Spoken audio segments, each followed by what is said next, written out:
Good morning, world. 7:32 here on Monday, December 14th.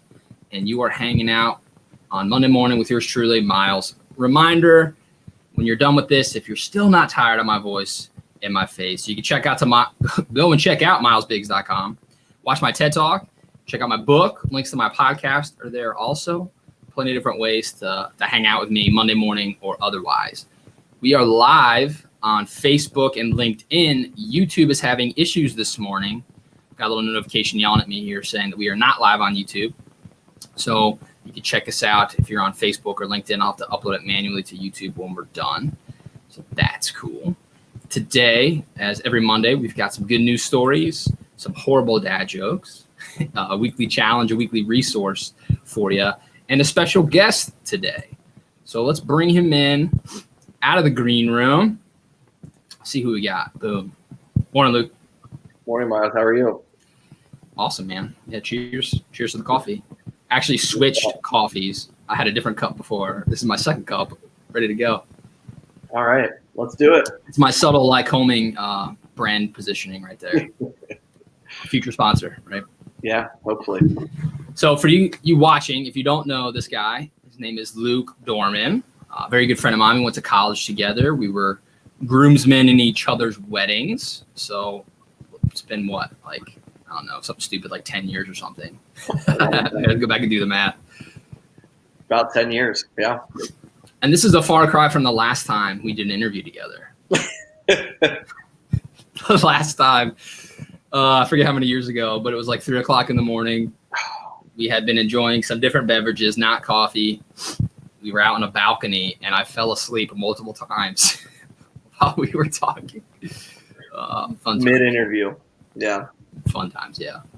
Let's go back and release that as like the hidden, like the I don't know, the lost files or something. Right?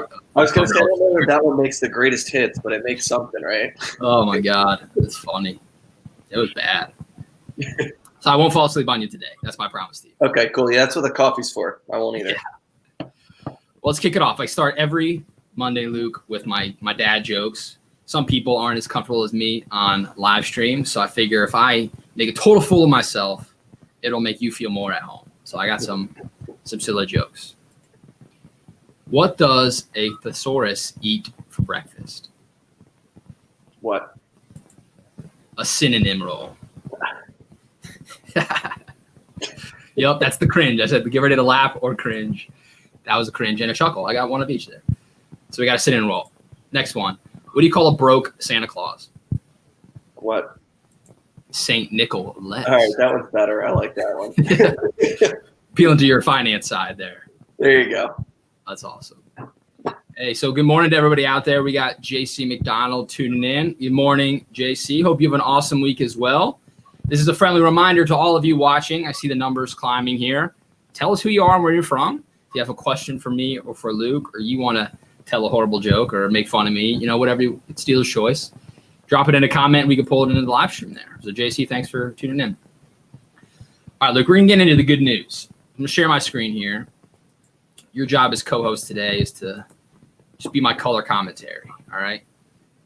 So this is total self-promotion here, but this is something cool that happened for me last week. Here's the good news. I'm in the news. It was cool for me that I made it into Yahoo, and there's another article, it's very similar, in Business Insider about yours truly. Look at that smiling face. And the book, Unseen Work. They even gave me a cool, at the end here, boom, story continues. Got the backlink and everything. Look at that. They just couldn't shut up about me. Boom. So hey, you can head on over there, click on the link, check out the book. Of course, it's not going to load when I'm sharing my screen. This is the beauty of live, Luke, tech and all. But anyway, I thought that was cool. I was featured in Yahoo. It's always cool. I wrote this thing. Sometimes I feel like I'm talking too much about it. And then other times I have people that ask me if it's published yet.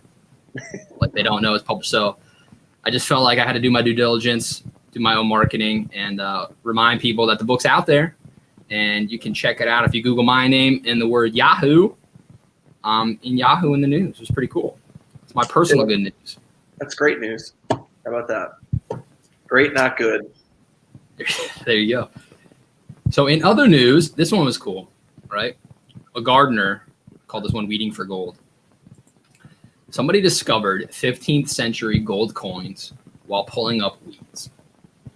So I feel like people either fall into one of two camps on this, Luke.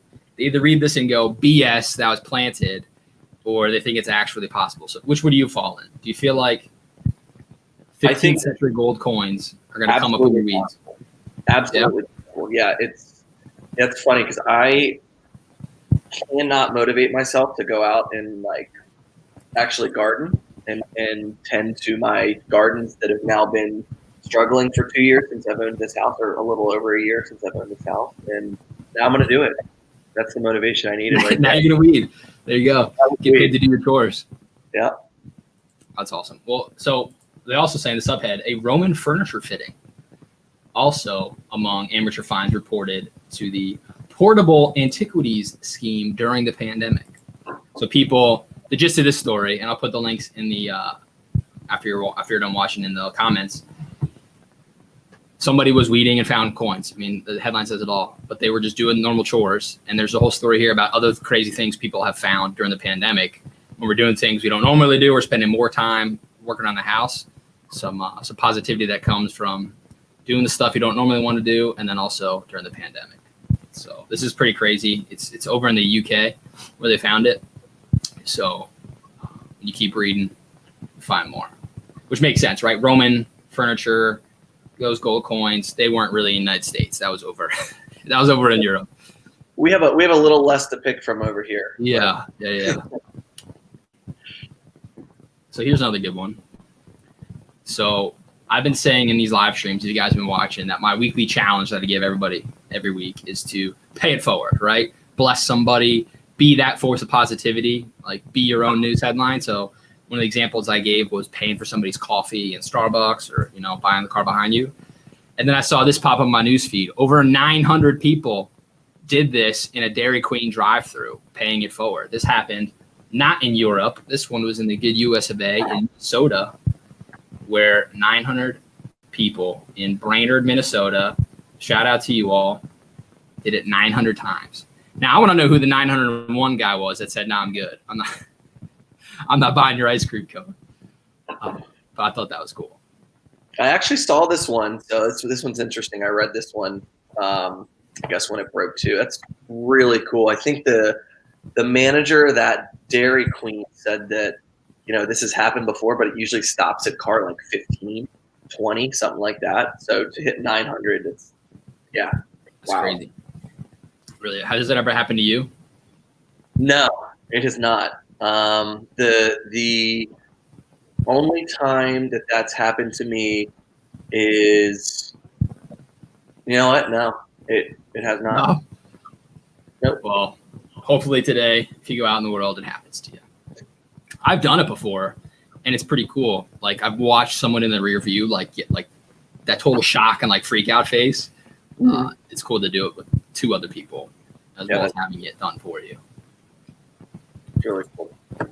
So I tried something last week. I'm gonna do it again, Luke, and then I think this would be a good segue into a little bit of what you got going on right now. Right? Is instead of a good news story, like a news story. It's no secret. How do I find these things? Because I do a lot of Googling, like good news story examples, right?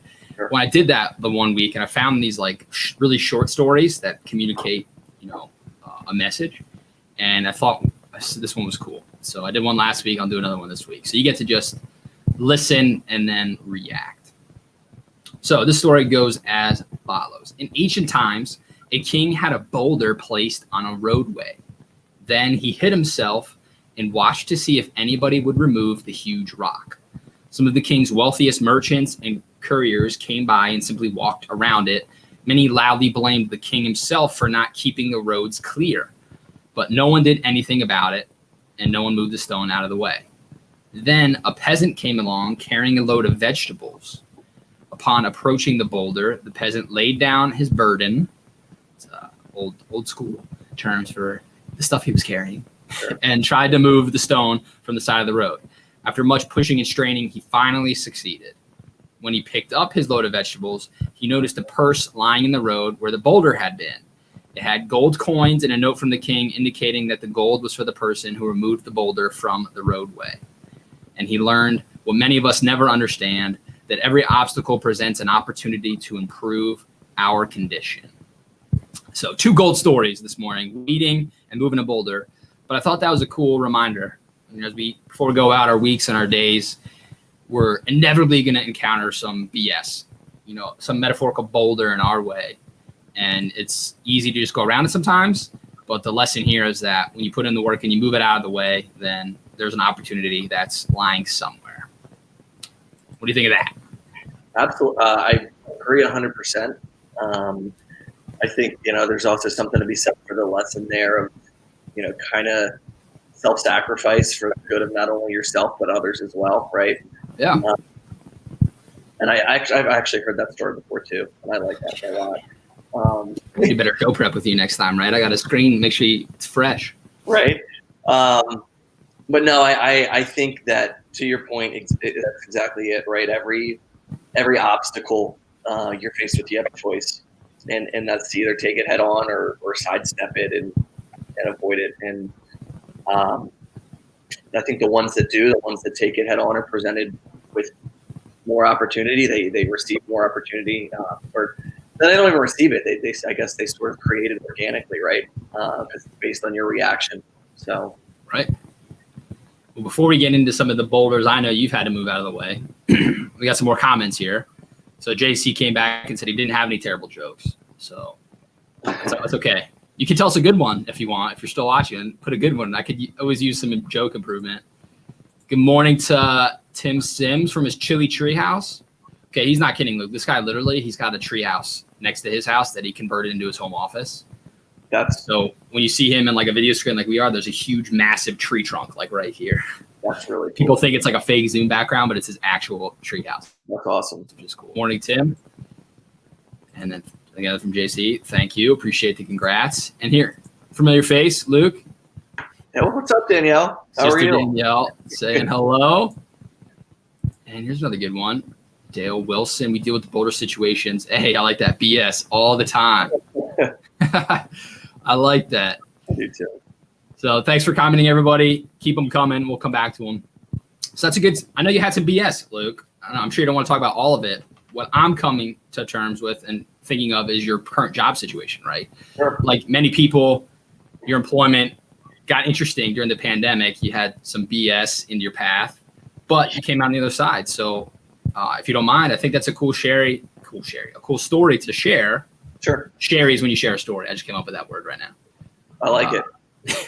For people that are watching and maybe have had a similar thought. So why don't you tell us about it? Sure, absolutely. So, yeah, 2020, I think for, obviously I'm not alone. It's been extremely different for everyone, and everyone's story is different. But mine starts in March, when everything was shut down. I was working as the operations manager for a food service company, which I had been in that role. October was 2 years there. And it was, I loved my job, loved my team. I had a team of 28 great guys. We had built it up and really had the chance to kind of make it my own. And, we finally got to the point where I felt like things were kind of humming, and after, a year and a half of really investing the time in with guys and finding guys that I liked and, the right people in the right place. And then the pandemic hit, and our business model relies on people being in the office, right? It's food service essentially to government customers, private government contractors, and everything between, hospitals, you name it. We do something with it, but it all relies on people being at work. So work from home was really bad for us, and we were down about 80% year over year, revenue wise. It really hit us hard. And I was furloughed in April, which was an interesting experience because, that was back when there was great government assistance programs, and there was a return to work date. So that was more of like a mini vacation. And I was kind of able to relax and enjoy that, right? Because I knew I was coming back at some point. I was taken care of from a monetary standpoint, Right. between federal stimulus and all that, kind of time to relax. And I hung out. We got a lot of work done around my house and stress free and not really a big deal. But what it did make me nervous for, and rightfully so, I guess, was where we were going to go after that, right? Because we came back, things improved, but not to the point we needed it to. And unfortunately, at the end of September, I was part of a big round of layoffs. September 30th was my last day. So that's a yo-yo, huh? You have a job, you're furloughed, you come back. Yeah. It's probably worse to come back to a job that you weren't sure you're going to keep than to just stay furloughed, right? At least you knew that. Right. Would that be true? Yeah, and it was, well, the outlook shifted very quickly, right? Because back in April, May, we weren't sure where this thing was going to go, but we were optimistic that it was going to come back. And it's almost like as time went on, that wind was kind of like slowly taken out of your sails day by day, and and then we were counting on a second round of government stimulus. It didn't happen, and and unfortunately, they had to make a business decision. And as someone that kind of looked at and saw that back end from a dollars and cents perspective every day, and they did what they had to do, and there was no hard feelings, and it was difficult for a lot of people, and I was, but I was fortunate enough to be presented with another opportunity after that, and I guess that's kind of my takeaway from all that, and for anyone that's out there looking for a job in this difficult time, is that the old rules still apply. It's a grind, day in, day out. And looking for a job is a job, especially in today's world. Where and in a job market right now where the demand far outweighs the supply, right? The supply far outweighs the demand. Well, I think like the people are demanding it more than there's jobs, right? There's more unemployed than jobs. Yeah, exactly. So, and for sure. Yeah, so I think that my biggest takeaways from that and looking for a job and all this were a couple things, and that was one. I worked my network really hard, and I would not have come out as well as I did if I hadn't done that. So that was the first piece of advice I was given when I was unemployed. It was like, you've been in the workforce for some time now. You have a network.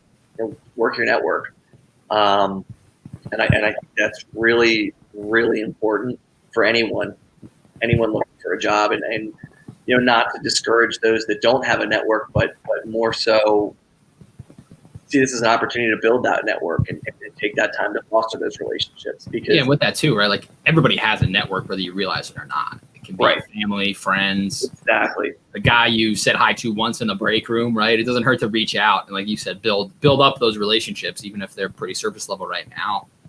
You gotta start at some point. So do it today. Absolutely. And then I think my second thing is, and this is going to sound, this is straight off your corny middle school posters that were in your teachers' classrooms, but it's the you miss 100% of the shots you don't take kind of thing. Don't be too proud to ask for help from somebody, or just ask. Hey, I unfortunately lost my job. Do you? Right. Do you? Do you know of anything? Do you have anyone that's looking? Is there someone you can point me in the direction of that I can even just ask the question to? And I think that people get so caught up in, I don't want to ask that question. That's embarrassing. That's, I feel, it makes me feel bad to I'm begging. And it's not that. Don't see it that way, because we all need help, right? There will be a time for all of us where we all need help from somebody. And I truly believe that if you've surrounded yourself with the right people, people are willing to help. And that's what I found, truly, as I was unemployed for that time period after I was laid off. The people truly are willing to help. And then to mix in a little bit of the old with the new, if you can do it, and if you're able to, be selective still, right? Like, I was in a position where I was unemployed. It wasn't a planned unemployment. I don't think it ever really is, or if it is, like, you're fortunate enough that it is. So but still be selective, right? Don't take the first job you're offered just because you need a job if you can stand to do it. Right? So I haven't gotten to the end of the story to say where I ended up, right? So I I ended up on October 26th. I accepted a position with Body Armor. So those who are unfamiliar with Body Armor, it's a sports drink, and we compete in the sports drink category, and then we also have a water, and it's a competitor of Smart Water, and those upscale waters, Sure. as a profit growth manager. Which was really cool. So it took a little bit of what I've done, a little bit of my past experience in beverage. For those that don't know, I was with Coca-Cola for a little over 4 years before I started with my last job, and it blended it with some of my educational experience. Back in 2018, I got a master's degree in finance. Had no idea what I wanted to do with that. Just knew that I liked finance, wanted to learn more about it, and did it. And up to this point had been kind of not really looking, but I think anybody that is serious about their career should always continue to just look and see what's out there. I wasn't necessarily looking for a job, but I was always browsing listings, trying to see, hey, what's out there? What would I be interested in next if it's not with this company? Or even with your current company, right? For people, right? Like, exactly. I think the true takeaway there is just don't get stagnant. Don't sit and say, like, I'm going to do this forever. When you're looking, either internally or externally, it forces you to be the type of person that is hireable, right? Like, you're learning new skills, you're building up that resume. You're not just plateauing, which I agree with wholeheartedly. Yeah. And to be honest, it was unfortunate it happened the way it did, and it was really stressful at the time. But this ended up being a better fit, a better opportunity, step up career-wise in a kind of a move in the direction I wanted to go, blending with my educational background better. So I think to your point earlier, right, it's taking that challenge and kind of flipping it into a positive for yourself. Yeah. And as Dale said, right, you move that BS out of the way. Yeah. And then as the story, that fable said, right, you found your bag of gold was this shiny new job, which is cool. Yeah, absolutely. Awesome. And I like your takeaways here. I'm glad I added them so I can go back and recap them. Work your network. You miss 100% of the shots you don't take. Just ask. And then still be selective. Don't be desperate when it comes to searching for that new job. I think those are all great takeaways for a lot of people that are in your situation right now that are potentially watching this, find themselves unemployed or underemployed where they're currently at and they're looking. Those are good little sound bites to take away in their job search. Absolutely. All right, awesome. Appreciate you sharing those. Sure. We're going to keep this moving because we both have to work at 8 a.m. here. So we got 5 minutes. 5 minutes. Wrap up every of these, for those of you that have watched several, with a weekly challenge and a weekly resource. So as you leave this Monday morning coffee conversation and head into your week, some things you can take with you. So the challenge this week, this is something that's fun that I do and that I've been working with some of my one-on-one accountability coaching clients on. We're coming into a new year, which is very exciting. So many people want 2020 to be over. But 2021 is not going to be different unless you're different, right? So that's one of the things I always say. And when it comes to goal setting and this idea of manifesting, you can get woo-woo with it, or it's just the idea of when you write down a goal, it becomes more real and you start to take action towards it. I always use the example, if you remember, Luke, when you're riding a bike as a kid, you're going straight, you're looking straight. If you start looking to the right, I guess it's to the left on the screen, right? You start going that way. You go where you look. And so when it comes to your life, you go where you focus on as well. So the challenge is to put that focus where you want to be. And it starts with writing a small list or a big list of just at the end of 2021, not I will, I have. Write it down as if it's already happened, because then, like you said about the job search, when you're always looking, you become the type of person that gets hired. When you write it down like it's already happened, you start to embody that person you need to become in order to make it actually happen. So the challenge this week is to start your 2021 list. It's not a New Year's resolution. It's not, this pie in the sky stuff. It can be very tactical. I will have what? Saved X amount of dollars, lost X amount of pounds, have this new job, whatever it is for you, write that list down and then keep it someplace where you can reference it throughout the year and make sure you live up to it. Do you do any goal setting like that? Yes, but I need to be more specific about the time frame. Mine. Yeah. I think that it's difficult for all of us, right? But I get caught up in I'm going to do this, but I'm going to do this, and then tomorrow it's like, I'm still going to do that. I'll get to that later. Yeah. I still have a whole year left, right? Yeah, I'm much better when I'm specific about a time frame. So Totally. Yeah. Totally. And then the weekly resource, again, because I've had so many people ask me this week, is your book out yet? Yes, everyone, the book is out. Go buy it. I've got another son being born in 16 days. I got diapers to buy. So if you buy the book, it helps. So check out Unseen Work. It is available for sale on Amazon and also on Barnes & Noble now. If you check out Barnes & Noble online, you can buy it there. You can walk into a Barnes & Noble and request it. They'll pull it up online. But the more people that do that, the better chances I have of getting into the brick and mortar stores, which would be cool. So that's the resource, is my book, Unseen Work. It ties into the weekly challenge of goal setting because there's a lot of unseen work that happens between point A and point B. And the book gives you a lot of tools and frameworks to help you with that. So it can be a resource for you this week and every week once you check out the book. And as always, my takeaway, crush it this week, everybody. Crush it, fire emoji, go tack that week. I like So it. Luke, what do you think? I know you hadn't watched one of these before. You went right into the guest without having any idea what was going on. Any parting words for you? I could give you your own banner. Mine's crush it this week. What's yours? You gave me 3 seconds to come up with a catchphrase. I'm